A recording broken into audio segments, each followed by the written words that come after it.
Hello everybody, my name is Jett Allen and I'm going to talk about the legalization of sports betting in Texas. In 2001, Phil Mickelson, who you might know as a professional golfer, is also a very avid sports bettor. In 2001, he bet $20,000 that the Baltimore Ravens would win the Super Bowl before the season even started, so he had great odds. He ended up bringing home $560,000. In 2019, James Adichie bet $85,000 that Tiger Woods would win the Masters.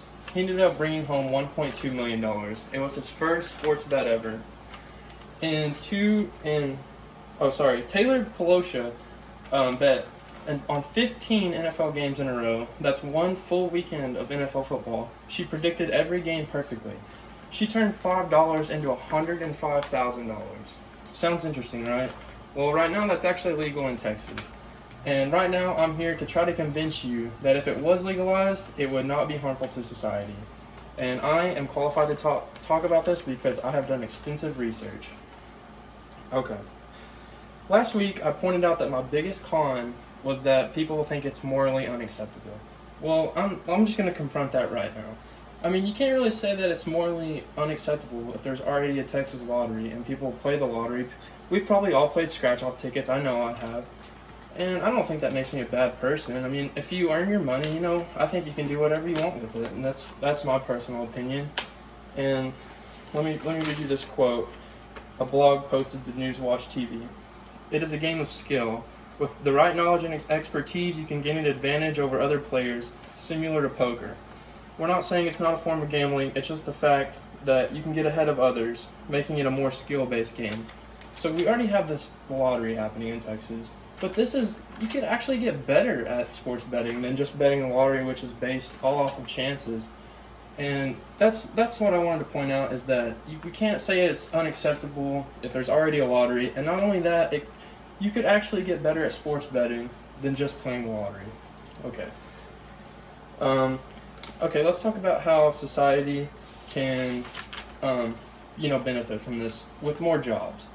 You may be thinking, how is that going to create more jobs if it's a sports betting, like websites and stuff like that? Well, it takes a lot of people to do that. And, you have to have people that handle the money and people that promote the ads, there's just so much that goes on behind the curtains that people don't think about. And not only that, more people can start writing articles and blogs about, who they're going to bet on, or podcasts or YouTube videos. People will start talking more about sports betting. And that's just going to create more revenue for Texas just as a society. And more jobs is never bad. We can always benefit from more jobs. Okay, let's talk about how it's already happening. It's already happening in Texas. They have illegal offshore gambling, which it's just wrong and it's illegal, and people do it because they just think that it's a better chance of winning the lottery. And I understand it, but if we legalize it, it'll get rid of all that illegal offshore gambling. It's just safer. You won't have your personal info on illegal sites. You won't have your credit card information. If somebody stole your information, you couldn't really get any help, getting it back from an illegal website, because that's kind of your fault. Okay. Let me read you this quote, excuse me. The federal government charged 57 individuals with operating an illegal gambling business, a money laundering in connection with their Panama-based sports book.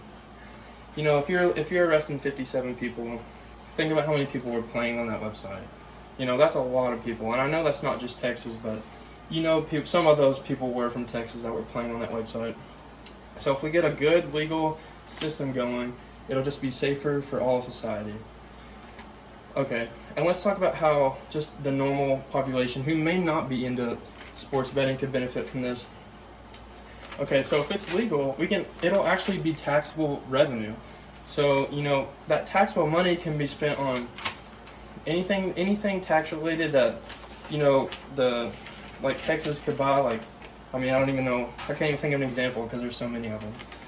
Okay, so if there's more legalized money coming in, and we tax it, it can be spent inside of Texas with tax money. RotoWire.com points out, along with sportsbook betting comes money as states are allowing to tax sportsbooks as they see fit. The new form of revenue for states can go to any number of areas, from schools to health clinics to construction or even road work. So if we have this more money coming in, it's just all based about money, and we just cannot say that that's harmful to society. It's just more money, okay? And okay, let's cover what we talked about. In conclusion, my main points were: there is already types of legal gambling in Texas, talking about the lottery. It's going to create more jobs in Texas. That's always a benefit to society. It gets rid of illegal offshore gambling. Getting rid of anything illegal is obviously going to help society. And legal sports betting is taxable. And that taxable money is going to be made, or is going to help our society in many, many ways. I hope I did my job by convincing y'all that it's definitely not going to be harmful to society if it gets legalized. And I know, if you can just imagine like Taylor Pelosha spending a $5 bill, probably what you spend on lunch, turning that into $100,000. I mean, I know we're not all going to get that lucky, but if we're safe and we can have fun with it, I think it would be very beneficial to society. Thank you.